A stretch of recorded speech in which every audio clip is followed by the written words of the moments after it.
Bismillahirrahmanirrahim. Assalamualaikum warahmatullahi wabarakatuh. Pada kali ini saya akan menjelaskan tentang fonologi.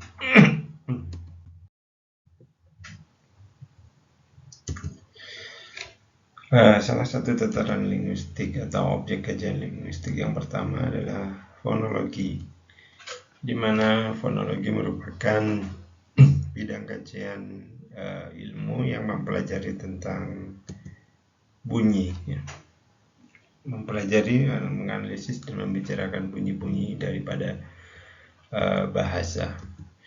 Dalam pembahasan fonologi ini ada dua, yaitu adalah fonetik dan fonemik, di mana keduanya ini yang dibedakan adalah kalau fonetik itu mempelajari bunyi yang tidak ada kaitannya dengan makna, sementara yang fonemik mempelajari bunyi bahasa yang berkaitan dengan makna.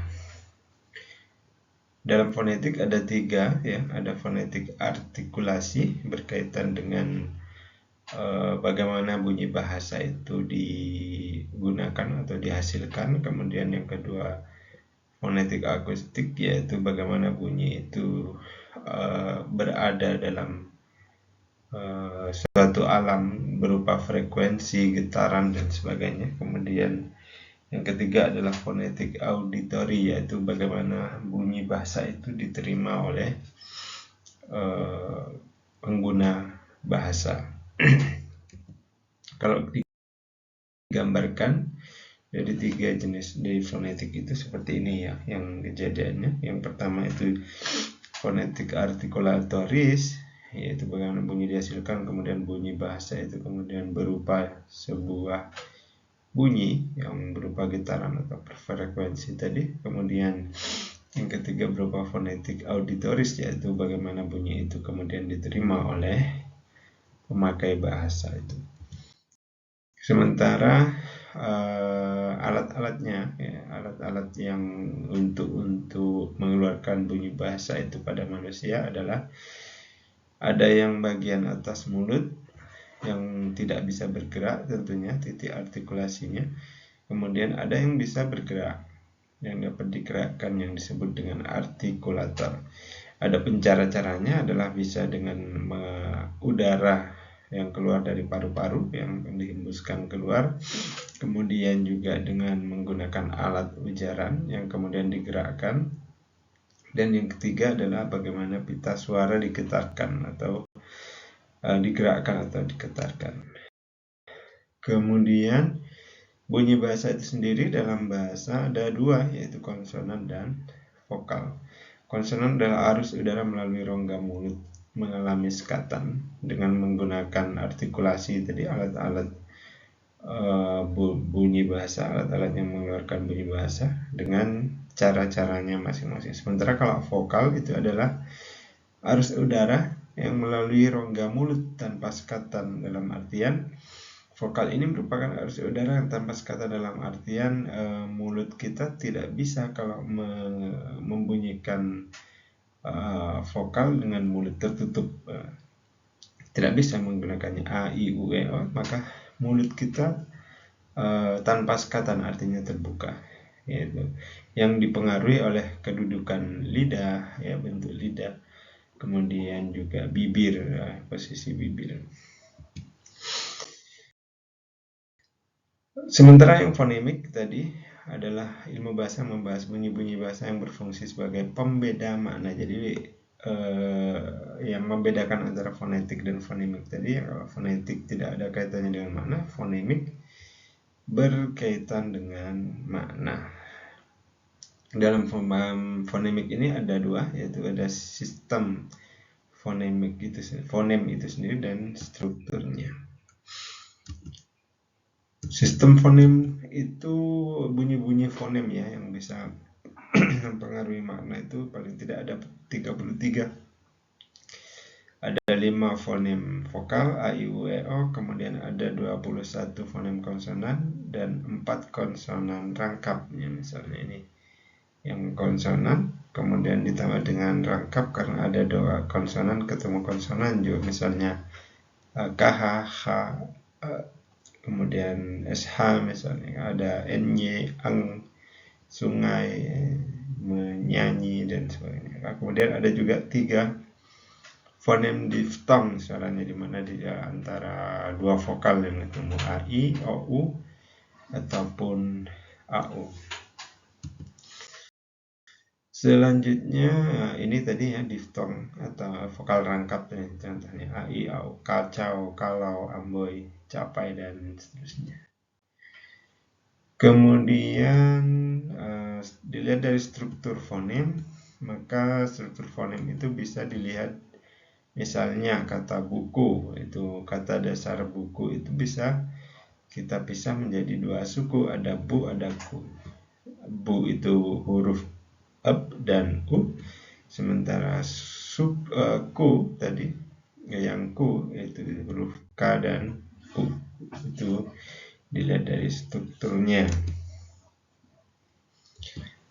Kalau pembuktian misalnya antara kata sapi dan sapu, nah di sini yang membedakan adalah huruf i dan u, sehingga kemudian huruf i dan u itu merupakan fonem, artian membedakan arti.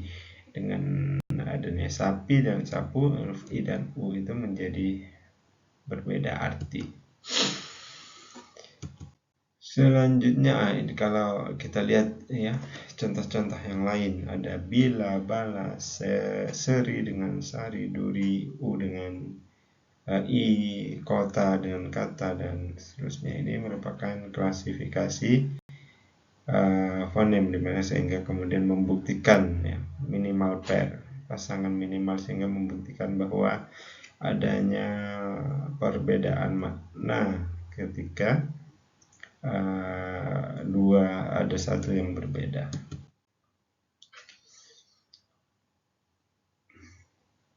Ada juga fenomena yang terjadi dalam bunyi bahasa ini, yaitu ada istilah namanya asimilasi ya dalam perubahan fonem ini. Misalnya Sabtu, Sabtu itu kan harusnya kan pakai huruf B, tapi kemudian dalam pengucapannya menjadi P.